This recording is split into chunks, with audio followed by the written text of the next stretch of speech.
ना तो हमने इसमें आलू का इस्तेमाल किया और ना ही हमने ब्रेड के स्लाइस डाले हैं, फिर भी 1 पाव चिकन से इतनी मज़ेदार और ढेरों स्नैक्स तैयार कि सब रह जाएंगे फ्राई और हैरान। ऑयल मैंने बिस्मिल्लाहिर्रहमानिर्रहीम, अस्सलाम वालेकुम। आज मैं आप लोगों के साथ चिकन कटलेट्स की बेहतरीन सी रेसिपी शेयर करने लगी हूँ।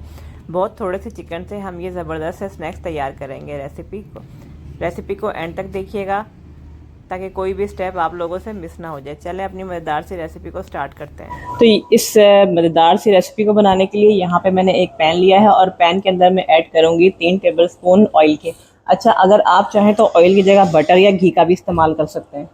3 से 4 टेबलस्पून ही डालेंगे इसके अंदर मैदा। तो मैदे को हमने ऑयल में डाल के अच्छे तरीके से भून लेना है।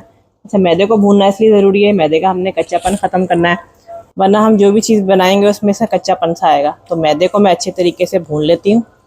तो मैदे को मैंने भून लिया है और अब इसी स्टेज पे हमने इसके अंदर ऐड करना है जी 1 कप दूध। और दूध जब आप इसके अंदर डालेंगे तो आपने बिल्कुल इसका फ्लेम लो कर देना है।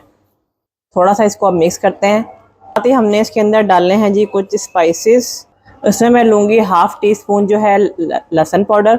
अच्छा, आप चाहें तो इसके अंदर पिसा हुआ लहसुन भी ऐड कर सकते हैं। 1/2 टीस्पून डालेंगे इसके अंदर चिकन पाउडर, अच्छे मज़ेदार से फ्लेवर के लिए।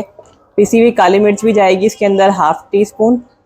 नमक इसके अंदर डालूंगी 1/2 टीस्पून। नमक आप फ्लेवर के हिसाब से डाल सकते हैं। तो अब इन सब चीज़ों को अच्छे तरीके से हमने मिक्स करना है। देखें, अब मैदा जो है सिमटना शुरू हो गया है, तो इसको अच्छे से हमने वेल कंबाइन करना है कि इसके अंदर बिल्कुल भी लम्स ना पड़े और हमारी एक स्मूथ सी डो रेडी हो जाए। तो ये देखें, हमारी ये ज़बरदस्त सी डो रेडी हो चुकी है। जो हमने मैदा इसमें डाला था ये अच्छी तरीके से सिमट गया और डो हमारी फर्स्ट क्लास रेडी हो गई है। फ्लेम इसका ऑफ करते हैं। सारी डो हम यहाँ पे एक बॉल के अंदर ऐड करेंगे और इसको थोड़ा सा फैला लेते हैं ताकि हमारी जो ये डो है अच्छी तरीके से ठंडी हो जाए। ये हमारी जो डो है ठंडी हो चुकी है। अब इसके अंदर मैं ऐड करूँगी 1 टेबलस्पून सोया सॉस।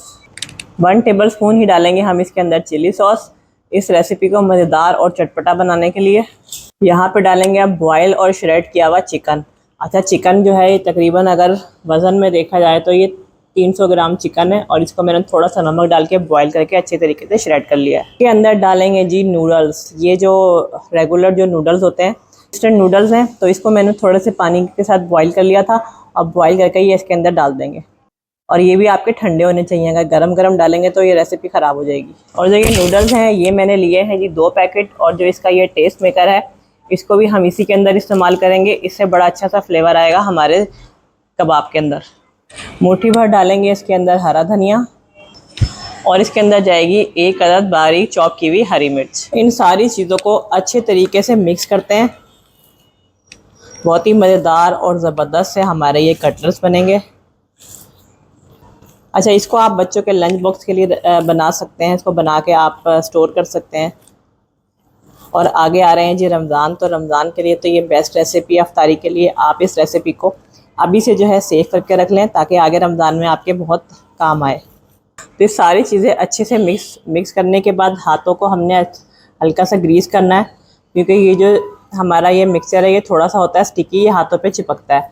तो इसको हाथों को ग्रीस करने के बाद हमने जो है इसके इस तरीके से कटलेट्स की शेप बना लेनी है। अब शेप आपके ऊपर डिपेंड करती है, जिस तरह की शेप आपको पसंद हो उस तरह की आप इसकी शेप बना के और रखते जाएं। तो इस सारी शेप्स बना के और मैं इसको रखती हूँ और फिर मैं आपको बताती हूँ कि हम इसको फ्रीज़ किस तरह से कर सकते हैं।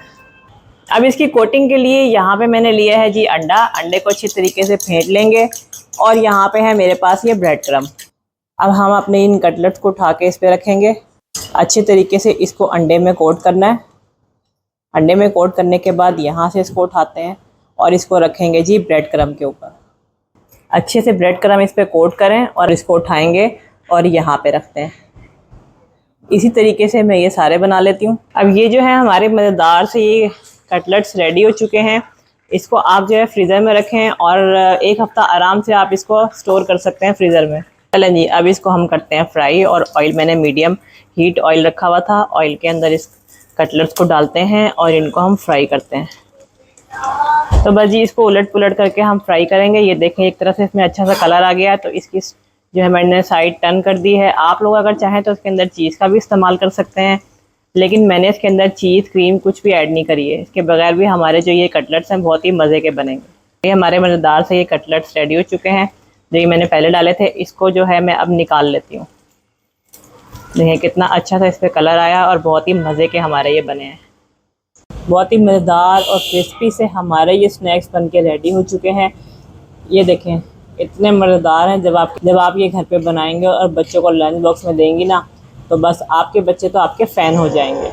जो लोग चैनल पर नए हैं वो चैनल को सब्सक्राइब ज़रूर कीजिएगा और वीडियो पसंद आई हो तो उसको लाइक ज़रूर कीजिएगा और अपने फ्रेंड्स और फैमिली मेम्बर्स में शेयर करना ना भूलिएगा और मुझे अपनी दुआओं में याद रखिएगा। मिलते हैं नेक्स्ट वीडियो में। अल्लाह हाफ़िज़।